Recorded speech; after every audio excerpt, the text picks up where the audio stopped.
1,40,00,000 பேர் தலித் மக்கள் இருக்காங்க. அதுல ஆதி திராவிட மக்கள் 92 லட்சம் பேர் இருக்காங்க. ஆனா அவங்களுக்கு ஆட்சியிலும் பங்கு அதிகாரம் பங்கு கொடுன்னு கேட்டா தப்புன்னு சொல்றாங்க. 25% தான் இருக்கு உங்களுக்கு. 25% வச்சுக்கிட்டு எப்படி நீங்க ஒரு பெரிய கட்சி சொல்ல முடியும்? தமிழ்நாட்டில் கூட்டணி ஆட்சியை உருவாக்க வேண்டும். தமிழகத்தில்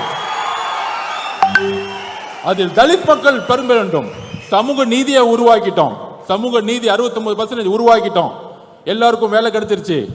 டாக்டர் ஆயிட்டாங்க, இன்ஜினியர் ஆயிட்டு இருக்காங்க, எல்லாம் ஓகே. ஆனா அரசியல்ல அதிகாரத்துக்கு வரணும், விடவே மாட்டாங்க. மன்னராட்சி தான் இங்க இருக்கு. மன்னராட்சியை கொஸ்டின் கேட்டா உடனே சொல்லிடுவாங்க, நீ சங்கின்னு சொல்லு, இல்ல அர்பன் நக்சலைட் சொல்லு, இல்ல மாவோன்னு சொல்லு, அதை பத்தி எங்களுக்கு எந்த கவலையும் இல்லை.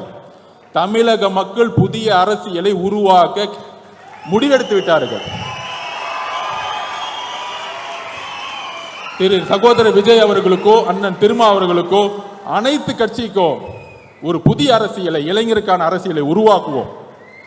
புரட்சியாளர் அம்பேத்கருக்கு ஒரே ஒரு கனவு தான் சொன்னார், நீங்க எதுக்கு வேணா போராடுங்க. தலித் மக்களை பார்த்து உடனே சொன்னாங்க, அதிகாரத்தை நோக்கி போராடுங்கள், அதிகாரத்தை உருவாக்குங்கள்.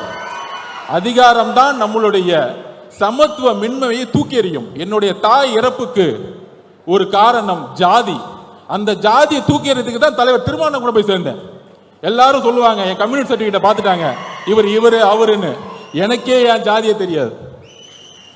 ஏன்னா நான் ஒரு விளையாட்டு வீரன். தமிழக விளையாட்டு ஆடில் படிச்சு இந்தியாவோட பிரசிடண்டா நின்றுட்டு இருக்கேன். இன்னைக்கு இந்தியாவோட பிரசிடண்டா நின்றுட்டு இருக்கேன். தலித் மக்களோட பிரச்சனை தலித் மட்டும் பேசக்கூடாது.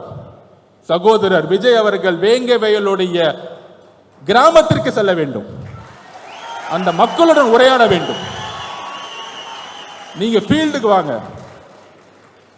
மேலவளவு முருகேசன் அவர்களுடைய ஒரே நாள் 7 பேர் வெட்டப்பட்டிருக்காங்க. அந்த வில்லேஜுக்கு வாங்க. உங்களுடைய பிரபலம், உங்களுடைய ஒரு வார்த்தை தமிழகத்தில் இன்றைக்கு எப்படி எல்லா அமைச்சர்களும்